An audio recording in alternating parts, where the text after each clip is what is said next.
residents, so, and I know we talked about, when we opted out, we would likely bring something back in the near future. So that's kind of where we're at now. We're ready to move the needle if you guys are ready. And if you guys are not ready, I'm perfectly fine with that as well, but just to put it to rest one way or another. And just a couple of things that I looked at after receiving some excellent questions about a week or so regarding the ordinance. I think were circulated.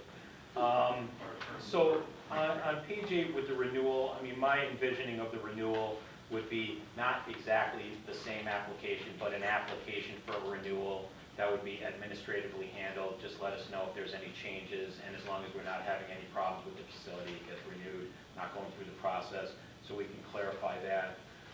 Then the other thing is that I think makes sense, that is my error, is on the license revocation / suspension, I wanted to add to section 11.9, suspended or revoked by the city council. Okay, it doesn't specify who would be revoking it, but I think if there are violations or there are issues, it would be something for me or the police department to bring to the council to consider whether or not a business license should be revoked. And then I will recirculate. I have just an additional section for an appeal process that says if they're revoked or something by the council, that they've got to file an appeal with the city clerk within 30 days for the council to do it.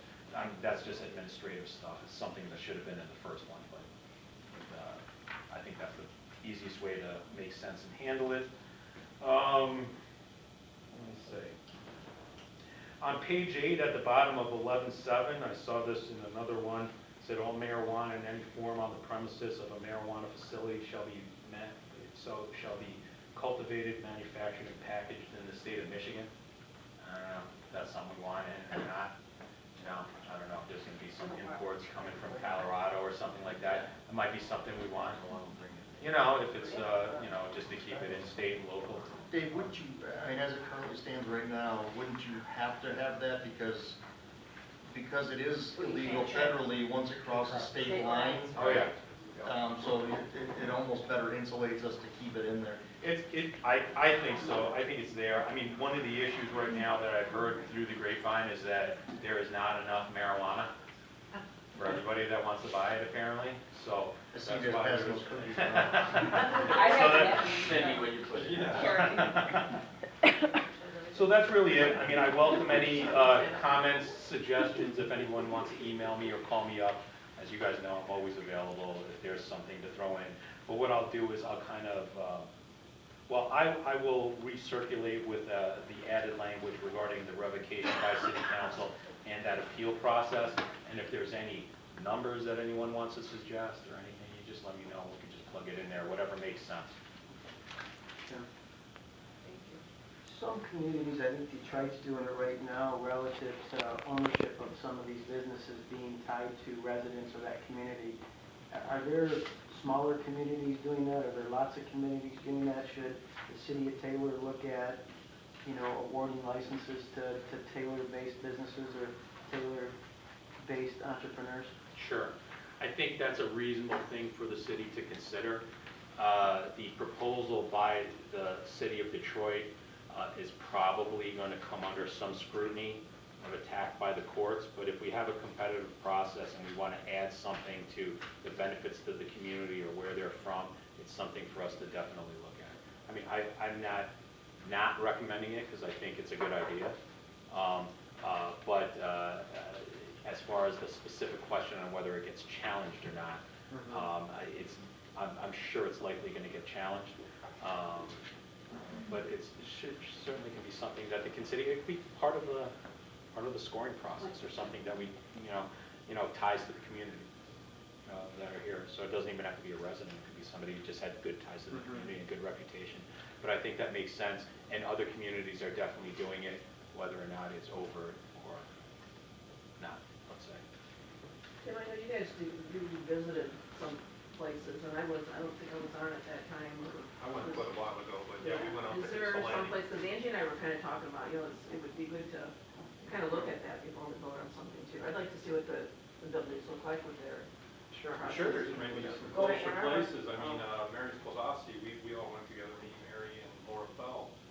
So I'm sure Chief Blair is aware of some, but Yeah, we Chairman, I think that was actually organized by Dave. Yeah, Oh, we all, that was remember, in we Warren, all, right? no, we We went went to, to Chelsea or Ypsilanti, something. we went to Yeah. Ypsilanti. But even right now, there's a bunch of I mean, places something in that's River kind of Rouge close we to could what we're go. looking Yeah, for. We're looking at. yeah, I think we can, Because we went to dispensaries and a grow facility. Right. We didn't go to a test facility. Right, and I'm not even aware, I think most of the test facilities are probably testing as part of their overall business, you know, that it's a testing facility.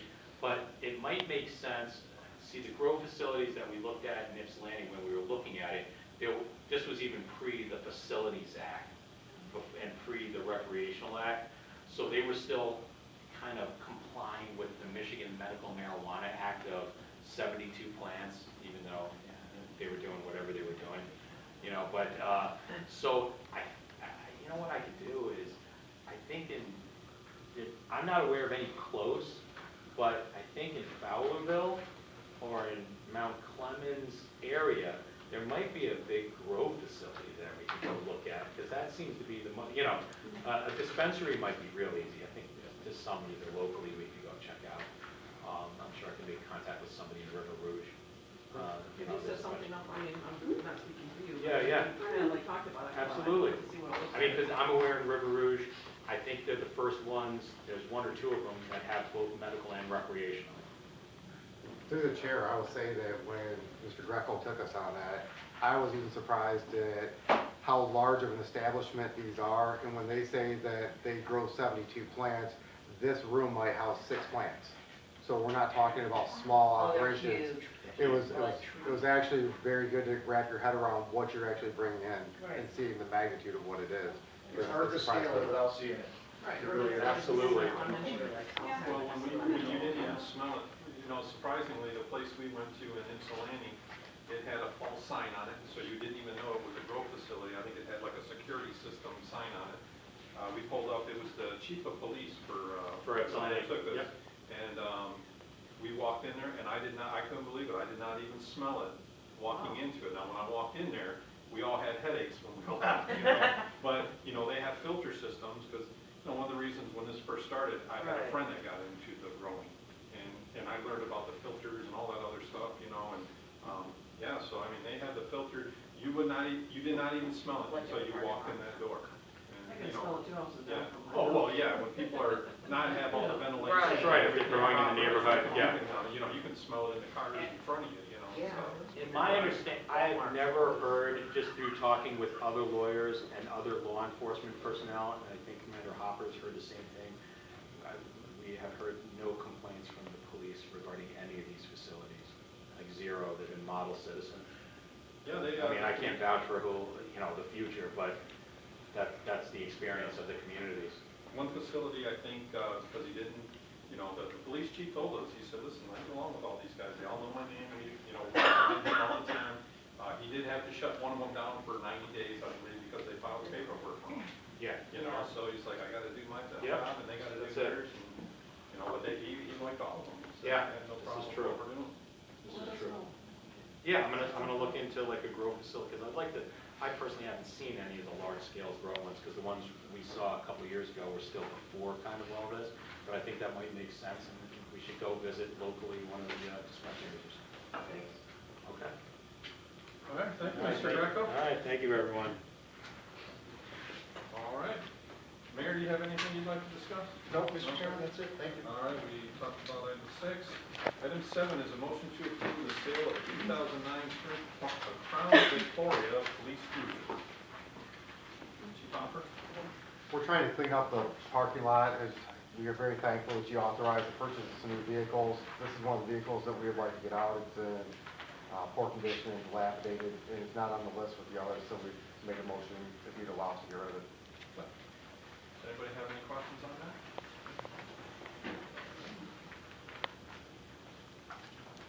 Item 8 is a motion to approve the purchase of a 2020 Transit 250 cargo van from Taylor Ford, low bid for an amount not to exceed $32,450, and equipment with installation from Canfield Equipment Services, low bid for an amount not to exceed $13,350, to be used as MNET, formerly Drano. This is for the Michigan Narcotics Unit, which we're a part of. It's actually not anything to do with the city of Taylor. We house the money for Michigan State Police as a fiduciary.